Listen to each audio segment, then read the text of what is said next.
That's one way to shut me up. Start recording. I wanted you to keep going though. Check Check. to check it out. What's this podcast about? Oh, it's about freedom. Freedom! That describes every Wednesday morning that I've had for the last 2.5 months. I just dread Wednesday mornings now. I just don't like them that much anymore. Why? Because every time I just wake up, yell freedom, and get my head chopped off. That's great. Thanks a lot. What are we doing? Oh my gosh. I'm going to drink some coffee for a second. You say words. Okay, so I think we should start off with the Facebook post that I've been so eager to hear about. Okay, so I told Sierra about this morning. I got on Facebook for a second and just was scrolling through all the shit. And there's this girl who always posts like really religious, very much in line with like what the Christian narrative is. I liked your term from earlier, which was, Bible radical. Is that what I said? Yeah. All right. Sounds like something I would say. The post said, name something that you learned in church that isn't in the Bible. Mm-hmm. So other people were saying, like, don't set papers on top of your Bible. The first things that I figured would come up would be, like, purgatory. That's something you could learn about in church and is just absolutely not even referenced in the Bible. Okay. So, anyway, no, there are just a lot of things about especially Catholic dogma, nowhere to be found in the Bible. Oh, I see. Okay, gotcha. Infants needing to be baptized before they can make their first decision, so that God won't send an infant to hell. That's a very Catholic. Original sin is not in the Bible. Right. The term original sin is not in the Bible. Okay. It's something that was made up to describe. Anyway, those are the kinds of answers that I guess they're expecting. What I said, and let me just repeat the question: name something you learned in church that is not in the Bible. And I said that slavery is wrong. Because I did learn that in church, like everybody who went to church would agree slavery's wrong. Yeah. But the Bible doesn't really agree with that. Yeah. Instead of going after the things that the Bible doesn't say, I kind of went after the things that the Bible does say. One thing that you learned in church that isn't in the Bible, that slavery is wrong. Yeah. That's good. And I did. I got a lot of my moral lessons from especially my early moral lessons from church. Yeah. It made me, it's where I started thinking about my own morality and where my future was gonna head as far as the decisions I would make and things like that. Yeah, well, and I think if we're talking about today, most people in the church would say, yeah, slavery is wrong. But do they acknowledge that they would all say that it's not, that the Bible doesn't denounce slavery? Do they deny that? Most of them don't know that. It's really interesting because when you get confronted with that, your Bible says that God called for slavery. It quotes God as saying how to acquire slaves, who you can keep as slaves, and for how long, and how hard you can beat them, and how you should be punished if they die within a day or two, and that you're not supposed to be punished as long as they can get up and walk again. And that you can take the young virgins for yourselves. So yeah, there's a lot of that stuff. It's just not the stuff that's highlighted in church because it's too hard to deal with. It's really interesting because when Christians are confronted with that for the first time, that, hey, your Bible says some really horrific stuff. Yeah. Then they're at a crossroads. Are you going to choose your morality, which tells you, no, slavery is wrong, and I have to denounce anything that says that it's okay? Yeah. Because I am morally opposed to it. Or, am I going to go against my own morals with the Bible? It's a defining moment in a Christian's life. Up till that point, Christianity has been a lot of the reasons for the best parts of yourself and your life and things like that. After that point, you have to decide, am I going to start questioning every story independently of everything else? And decide for myself the things that are true and the things that are not true and the things that I want to live by and the things that I want to throw out. Yeah. And it's so hard. It is so hard to go against it the first time because it's scary. Yeah. Can I take us back to a previous conversation that we had, or do you want to get into what this podcast is about? Okay. So I think it was just a few weeks ago, we were just talking about if most people think that the Bible is a historical text or not. Right? Okay, what was it? More like, do you use it as a moral book or as a historical book? Right. So, and that's why I had a reason for why I said most people think it's a historical book. And maybe this is in line with what I had said. But I think that the reason it's so terrifying for most people to question it is because they see it all as, no, this all happened. all of it happened. Right. Even the stuff that contradicts each other, or it contradicts itself. Yeah. It all happened. You know, so like Judas throwing the 30 pieces of silver down at the feet of the Sanhedrin, and then in another version, you know, in Acts, Judas buying a field with the same, and and very explicitly, there is no question that it's the same 30 pieces of silver, and two different things happen with it in the Bible. They can't both be true, you know. Right. But yeah, somehow they're both true. So that's why I say that most people view it as a historical text.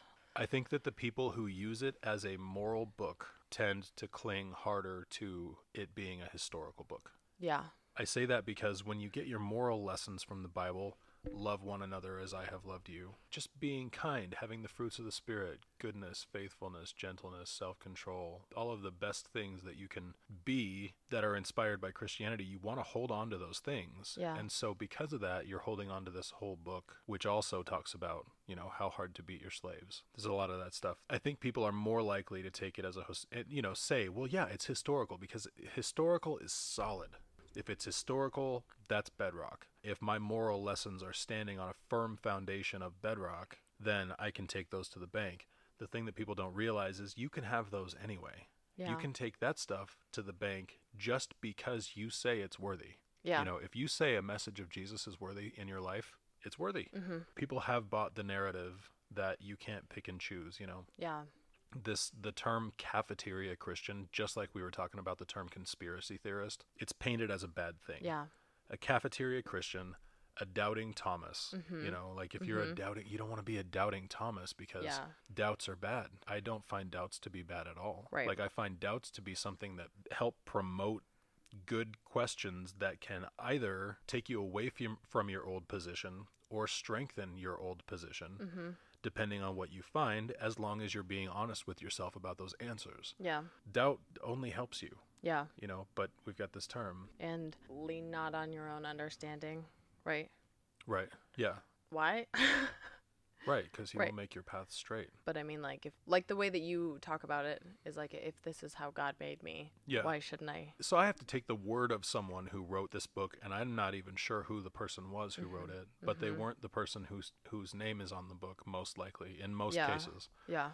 I have to take their word for something that's going to decide something about my life when I've got something internally that I believe God built into me. Yeah. My sense of logic, my sense of compassion, my morality and my conscience and my intuition. Those are all things that were just built into me that can tell me everything that I could ever take out of the Bible. That's right. Yeah. When I am not peaceful, my life turns into a war. When I am not gracious, I expect that other people won't be gracious. And I get further disconnected from the world when I just take, and never give. Because I expect that other people are going to take, and never give. And I feel very divided from people. When I give, I feel connected. And it's good for me. And it's good for them. When I am patient with the guy who cuts me off in traffic, it's over for me. Yeah. You have a choice. Guy cuts you off. I mean, you can carry that with you. That like, oh, that son of a bitch. You know, like you can carry that with you just as long as you want. You can carry it throughout your whole day. You can carry it through your whole week. And what a lot of people end up doing is they carry it all the way through to the next time they drive. Yeah. So you get in your car and you're already mad. And you're just sacrificing that time. My goodness, when you get to the end of your life and you think back, how many hours was I mad? If I could get those hours back, that's where like patience, another fruit of the Spirit, makes my life better.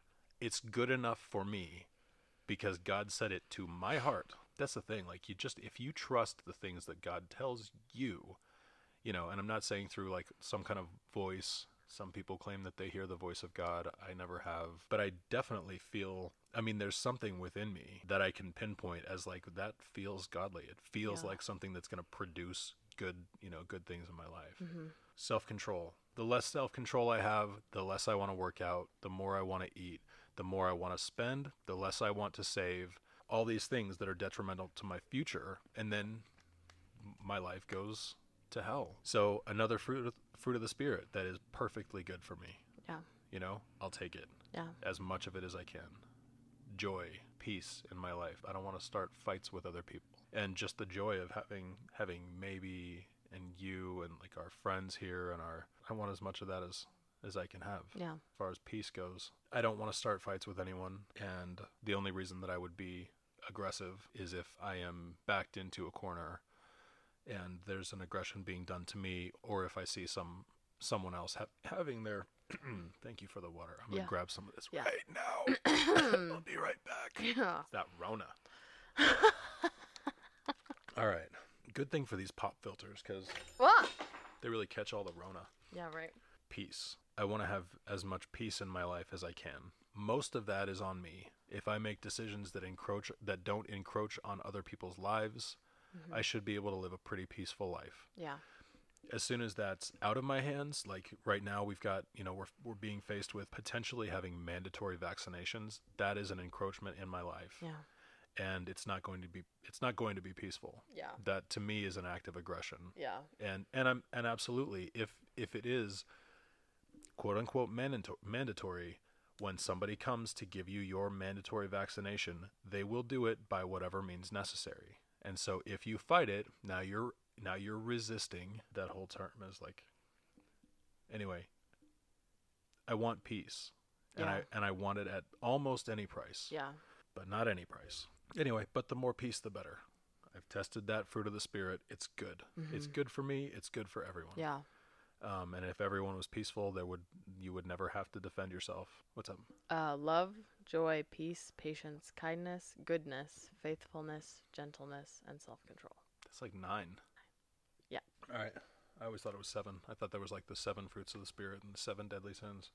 Anyway, I've tested them. Yeah. They all work. Definitely. They're coming with me. Definitely. It doesn't matter that I'm not in the church anymore. Those lessons are coming with me. Honestly, now that I don't have to say that I believe all the other stuff that I never really did believe but claimed to, I just don't have any doubt about the stuff that I'm like, no, I really have tested all this, and this is the stuff that's good. Yeah, it's so surprising. It's so surprising to me when people say, well, if I didn't have my Bible, I would be lost. And I'm like, but then you don't have to claim that the Bible is why you're like a joyful person.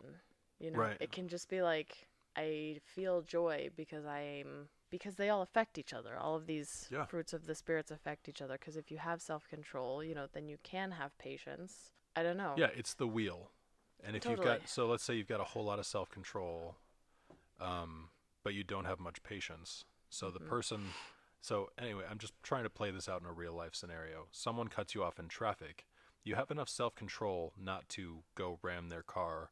Maybe you have enough self-control not to even honk at them. But if you don't have patience with them, it just brews inside you like that son of a bitch. And you're just self-controlling, right? You're controlling yourself to not let what's in there out. Whereas when you get patience, it just sort of stops bothering you. It's like, well, I see myself in that person. Yeah. And then it leads to just a more peaceful outcome, right? So like people are like so quick to say that it's a moral book. Like I wouldn't have my morals if it wasn't for this book. And it's just like, but you're like, that's just your innate. Some of that is learned, I think, and you work on being more patient. When I do good, it feels good. Like it's got to be inside us. It's got to be there already. Right. And that's the thing that the Bible is really the best for, I think, is it really simply spells out a lot of the things that we already feel. So there are a lot of things that when you read it, and Christians know it, when they read it in the Bible, it agrees with their soul. And so that post this morning, my reply to that post was like, I want to stir up the parts of that don't agree with your soul. Yeah. I want to expose that and really make you take a look at like, why am I believing all of this? You have morals. You have morals, whether you had them when you were born. Yeah. You didn't need to learn all this stuff. Yeah. You have it inside of you already to know that, like, I don't like when my toy is taken from me, so I'm not going to take a toy from someone else. Well, it's a little bit of a slower process than that. I think it's like, I know I don't like when my toy is taken from me. They must not like when the toy is taken from them. And then you have to sort of test it out. And that's what you spend your whole childhood doing. You spend your whole childhood testing out different ways of being. Yeah. Right? So it's like, well, I know they're not going to like it. And I'm going to try out being the bully. Yeah. I'm going to try out taking that toy from them and see how it makes me feel. And it might make you feel powerful in the moment. It might, and I mean, seriously, for kids especially, it gives you a sense of control. And it might be the only time you have a sense of control, when you can bully another kid. Yeah. I can say that firsthand because that was me. Yeah. I bullied a kid in 3rd grade. Probably, actually, it might have been, it was at least 2 years. It's hard for me to, I feel like I've kind of blocked some of it out because it's tough to look at that part of who I was. But it ate me up. Yeah, I had this control over another person. And it was any semblance of control that made me feel like my life was kind of my own. Yeah. Right? Where I wasn't really getting that at home. I felt very out of control at home. So I asserted my control over this person who was weaker than me. Yeah. Had I been given some control over my own life and my own decisions at home, I just kind of doubt that I would have done that. Yeah. So I mean, like, I forgive myself for it. And I don't put it on my parents because they were doing the best that they could do with what they were taught. Yeah. They didn't have access to information as good as I have access to. And hopefully, if we have kids, they'll have access to better information than we have. Yeah. So anyway, I don't really lay that on anybody. I'm just saying that is how it works. If you can give some control to your kids, they probably just won't have that as much. Yeah. So you try out this way of being, and it works for right now. And then you find out maybe a year down the road, nobody likes you. And they don't want to include you in their games. And so, shoot, now I'm in a place where, like, it's going to be hard to dig my way out of this. Maybe I need to do some gesture of good faith. Yeah. Maybe I need to give something away. Maybe my Halloween candy maybe it's not as important that I eat it as it is that I give it. Yeah. And show people that I'm ready to be in the group now. Yeah. So you try out this new way of being, and now you get accepted. You sacrifice something. You lost a little something at the beginning, and now you gained something much better. And that gives you, that's how you collect your first lessons of how to be in the world. Yeah. And then, we spend the rest of our lives figuring out how to be. So are they learned, or are they innate inside of us, our morals? I would say that they are learned. I would say that they're mostly learned. Okay. So when I do good, it makes me feel good. When I do bad, it makes me feel bad. Is that learned? Learn how to feel good and to feel bad? No, I think the feeling happens naturally. So, but what you learn is how to work within knowing that that's how it's going to make you feel the next time, right? So you take the lessons from these simple things, taking a toy or giving a piece of candy, and you can apply them so that you can have more of that feeling of acceptance and being part of a group, everything that comes with it. Yeah. So, and then those lessons get more and more complex the more we recognize about them. When we were talking this morning, and I don't really want to reference that specifically, but it's all just trying out different ways of being and seeing how they work for you. So the better your communication skills, the better your manipulation, the better you get at manipulation, things like that, the deeper the lessons are, and the more you can really see, like, how does this actually play out? Yeah. And unfortunately, a lot of those lessons don't hit till a year, 2 years, 5 years after you made the decision. Yeah. And and then there are some things that will come back and bite you many years later. Yeah. It's just vitally important to set yourself up so that you don't have this dread of what does the future hold because of decisions I've made in the past. Yeah. I wanted to talk to you about freedom because this is what I woke up thinking today. I actually woke up with Willow, my old dog who recently died. She wasn't really free. She would run away, and I would run after her and diving tackle her to get her back inside. And I just think about it now, and I'm like, oh my gosh, I wouldn't want to be there in a place where every time I try to get away, someone comes, runs after me, and catches me and drags me back in and spanks me. Like, nah, I don't want to be there. But she also was in danger of coyotes. That was much later. That's just a few years ago. Oh. I had really changed a lot by that time. Oh, okay. No, I'm talking about when I first got her as a puppy, Oh, okay. Gotcha. So Gotcha. I didn't want her to run away. I just understand it now. Yeah. Like, it makes sense to me now. Now, maybe she follows me everywhere. Yeah. And she doesn't have to. She has every opportunity to run away if she wants to, and she doesn't. Yeah. She's free to be here. And Willow was not free to be with me. Yeah. I know you're trying to like give me an out here. You're trying to make like excuses for like, well, but she was a puppy and like, no, it really was. I was a shitty dog owner. Oh. I wasn't a companion. I was a dog owner, and I was bad at it. I just didn't have the kind of patience. I hadn't built the kind of patience that you need to have a dog. Yeah. If I didn't take her outside and she couldn't hold it any longer and she had an accident, I was really upset, and I would hold her face in it and yell at her and just it's an ugly time in my life, but it has given me a really good juxtaposition for like, wow, I really have found a better way to be, a better way of being with my dog. Yeah. And she's like, we're in love. Totally. We are. Sorry that you had to hear about it here, but we are very deeply in love too. And also, we're probably going to run away together. Well, you should know that. Never mind. That I'm going with you. I was going to say it. What were you going to say? I was going to say you should know that she put her butthole on my jeans. Are you serious? Maybe, is this true? A lot of times, actually. It sounds like something she would do.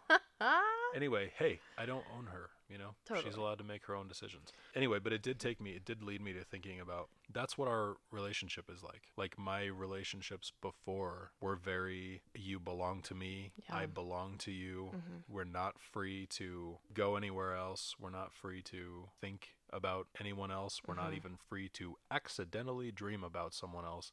And God forbid I dream about you with someone else. Yeah. It was so wrapped up in what my ego was, the control that my own ego tried to assert over my partner. Mm-hmm. And I mean, it's hard to even call a person like that a partner, because I was not a partner to anyone that I've dated. Yeah. But now, like, if you don't want to be here, you just don't have to be here. Yeah. And I know the same thing. Yeah. If I don't want to be here, I don't have to be here. Yeah. And it's the kind of thing, like, having that freedom makes it so that it's my choice. And you want to hear where I learned that lesson? Yeah. So I was working at IHOP like a boss, actually. Actually, I was a boss at IHOP, so it's no big deal. I wouldn't even, it's no big deal.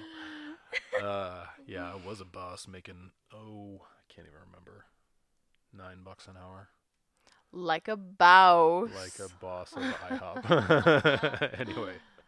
I had a really bad attitude about my job. Mm-hmm. Every day, I have to go to work. I had this one day, though, that I didn't have to go to work, and I went in anyway. I picked up a shift. And I realized when I got there, well, actually, it was after I finished my shift, had a great day. My attitude was awesome. I gave good service. Everything about it was great. Mm-hmm.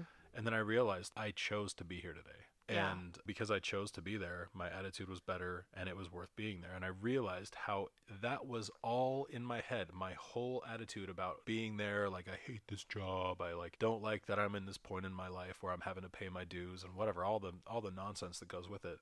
It was just my attitude about it. Yeah. There was really nothing not to like about my job. I worked with great people for the most part. I had good customers. I had people who requested me every time they came in, and it was a good job. And I made stupid good money. For the time, my goodness, I made really good money. And then there was another time actually later where the first time I put that into action in my life, I was training for that half marathon, and I was training with a friend of mine, lived in different states. The half marathon was in New York. We were just kind of keeping each other accountable over the phone. Mm-hmm. We both were like, we don't want to do the 7-mile run today. It was the long run for the week. Right, so you do several short runs and one long run. So you're always trying to keep your cardio on point, and then you're trying to increase your stamina for one day a week. And every week, that long run gets a little longer. So it was a 7-mile run, and it was getting pretty warm outside. And so I just said, how about this? Let's not do 7. Let's do 8. And then she was like, yeah, I bet I could do 8. So it's like we're dreading 7. But 8 was exciting. Mm-hmm. It's just the attitude difference. Totally. That's all it was. And it was a great run. And I did 8. And I felt good afterward. Yeah. So I don't even know how to loop this back around to what we were talking about before. But you're talking about relationships. So here, let me put it this way. In my running regimen, which I had written down on a piece of paper, there wasn't really any wiggle room on that paper. I had to do this many runs a week that were 2.5 miles, this many runs that were 3 miles, and one run that was 7 miles. Mm-hmm. When I asserted my own freedom into that, I wasn't free to do less than that, but I was free to do more. Yeah. But because I had been doing the bare minimum, I was doing what a paper told me to do. Yeah. When I did what I wanted to do and still met my requirements, man, that felt good. Being free to stay, being free to leave, being free to do whatever you want. It's just it's good. it's good. And I think a lot of people think of freedom as like, well, it's dangerous. It's dangerous to have. You don't want to have too much freedom because then who knows what you'll do. And really, for the people who think that, who knows what they would do if they had a lot of freedom? Yeah. You know? Yeah. The freedom is what gives you the opportunity to try out different ways of being. And then once you get those down, once you get that handled, then you can really wield that freedom. Mm-hmm. And you can, then you can be responsible to your freedom, and you can really be trusted with more of it. Yeah. There, full circle. Get some. Yeah. Good job. Yay! What are your thoughts on freedom? It takes a while to appreciate actual freedom when you're a kid and you're like, I just want more freedom. I want a car so I can go wherever I want and stuff like that. And it's like, that's this very one-sided way of looking at freedom. That doesn't last long. It's mostly just when you're like a teenager and stuff like that. Yeah. Well, the more freedom you have, the less you focus on not having it. Yeah. But freedom without responsibility is just like power without self-control. Totally. You have to, I think that understanding freedom comes with a lot of self-growth. What kind of freedom do I need? And freedom from, freedom from yourself, anger, freedom from anger, and freedom from like addiction. Okay. Let me pose a question to you. What would you do if you had ultimate freedom? I would do the same stuff I'm doing now. That's probably really good. So if there's this raging debate about that morality only comes from, I say that word differently than I used to, like a year ago. What word? Morality. Morality. I really emphasize the O, morality. If you get that morality, anyway. You want morality or less? Oh, less morality. I think morality's good. Morality, more problems. Oh man, the debate is over. The morality is. There I go again. I'm gonna be judging myself every time I say morality. Anyway, the debate is whether just lean into morality is something that comes from the Bible or something that comes from God. Mm-hmm. So it's interesting because like you have very moral atheists. I think it was Penn Jillette who said, "I commit exactly as much murder as I want to commit." Or however he said it, that was the point of it. Yeah. And, to someone who thinks that, that may be a shocking answer, but that's zero. He murders 0 people, which is exactly what he wants to do with murder. Yeah. So this idea that if you were to break away from the Bible, that you would suddenly lose your inborn morality. Yeah. And there I go again. Your ethics, that's what I'm going to say. Your inborn ethics. It's debunked as soon as you find one moral atheist. Yeah. It is within you. It just it's within you. I don't know what to tell you. I've said a few times that I feel more peaceful, I feel right now, like every day I just feel more peaceful than I don't know, years ago or whatever. And what does that mean?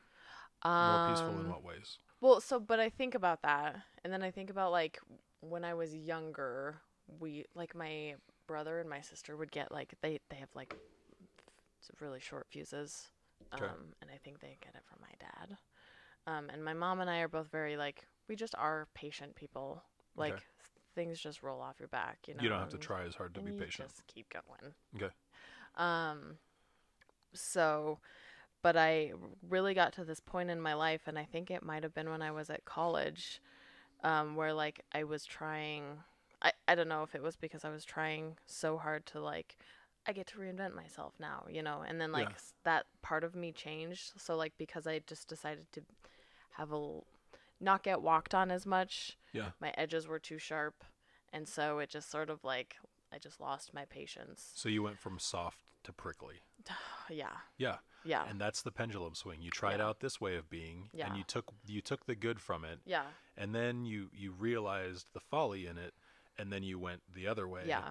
And sort of incorporated the best parts, and then realized what the worst parts were about that. And then next chapter, you'll probably swing, closer toward the middle, but back the other way. Yeah. Let's pause real quick. Yeah.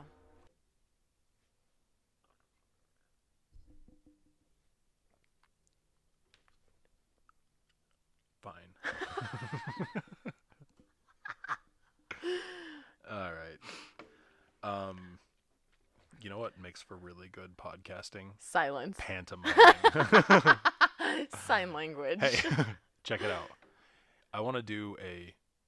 This is my man. This is my man stuck in a box. Okay. Ready? Yeah.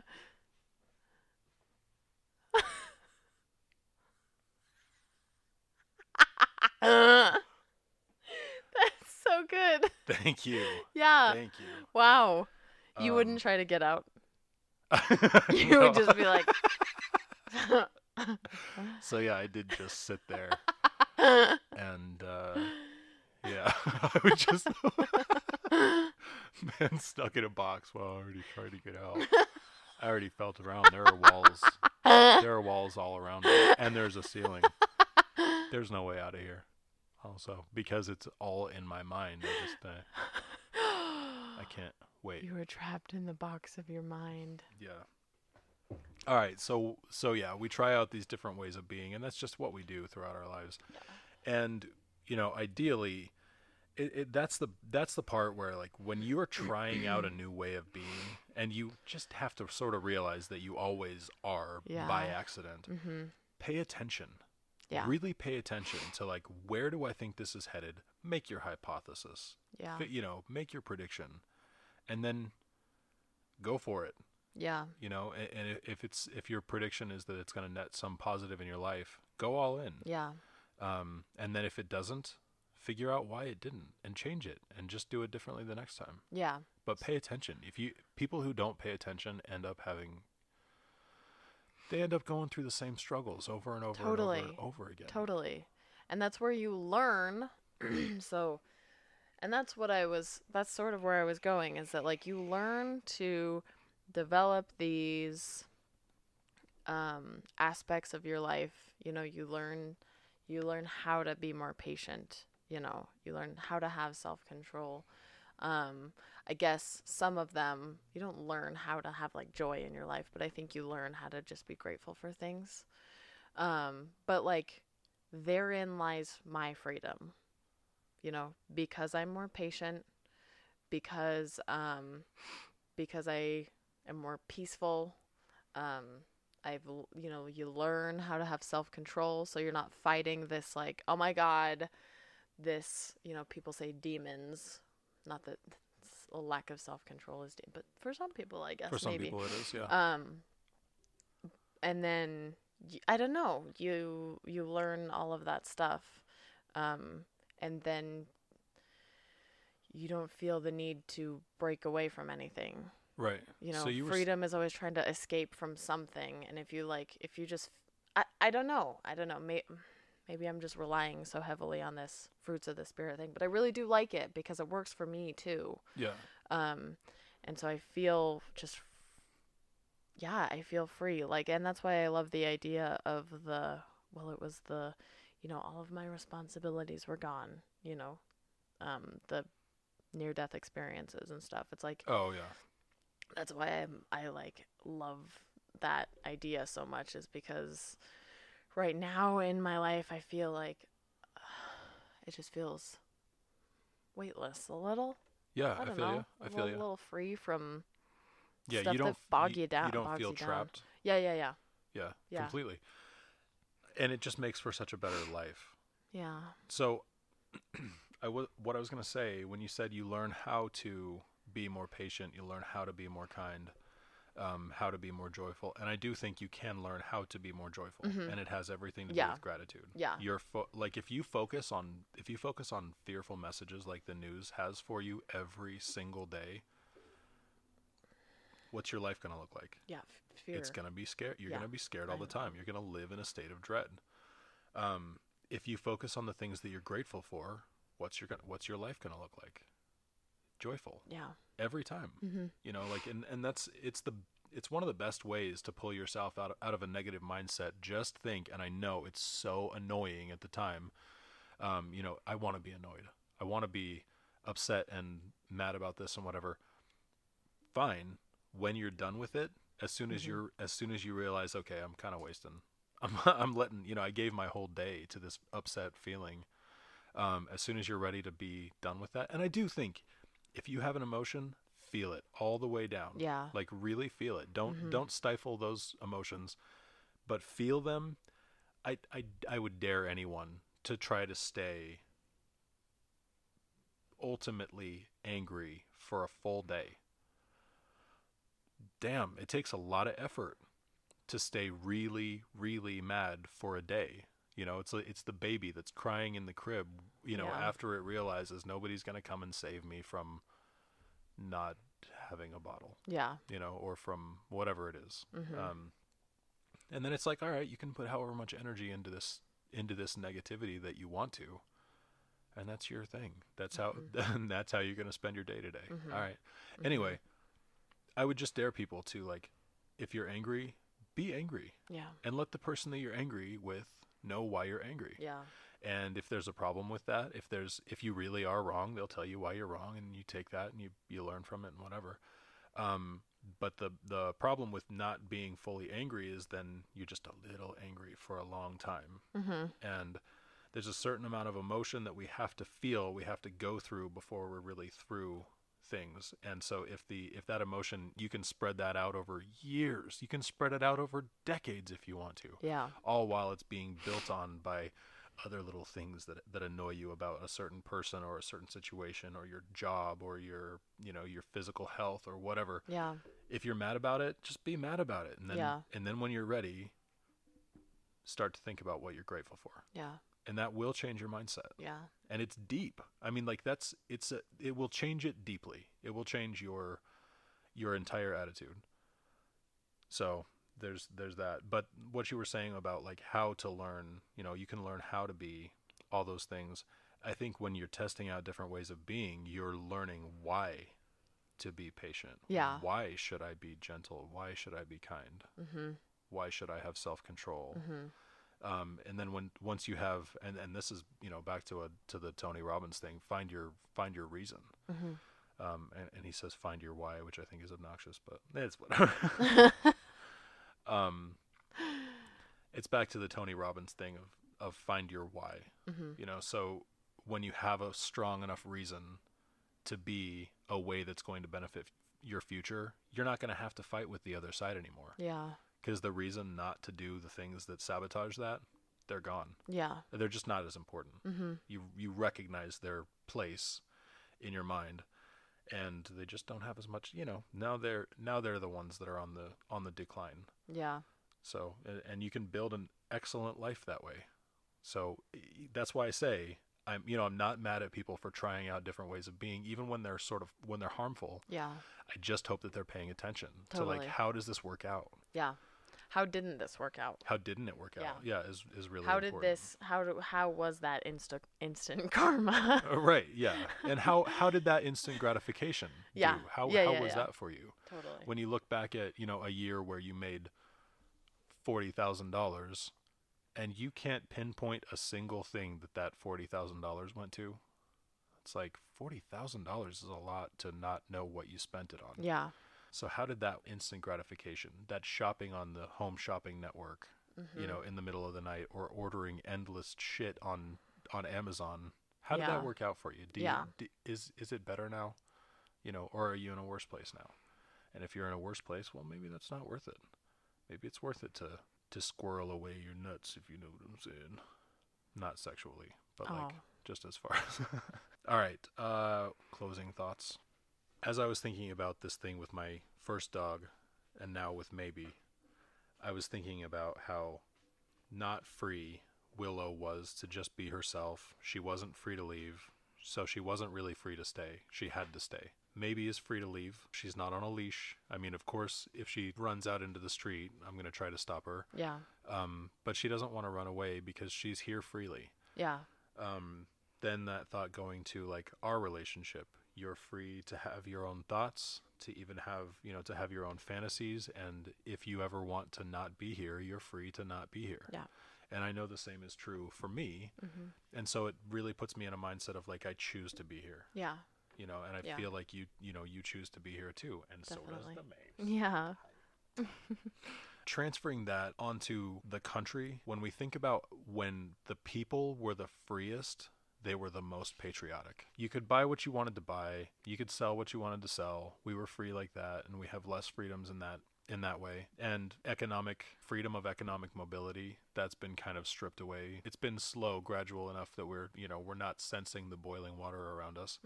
I would love to be a part of helping to turn this country back to the freedom that made us patriotic, that made us love this place, that made us not want to leave. Yeah. The things that made us want to protect it. We hear a knock on the door. It's like the only time Maybe barks. She's free to be here, and she is downright patriotic to us. You know what I mean? And we're the same for her. That's what we need to get back to. Patriotism isn't agreeing with your government. It's agreeing with the things that are the best for your country. Yeah. And right now, they don't seem to match.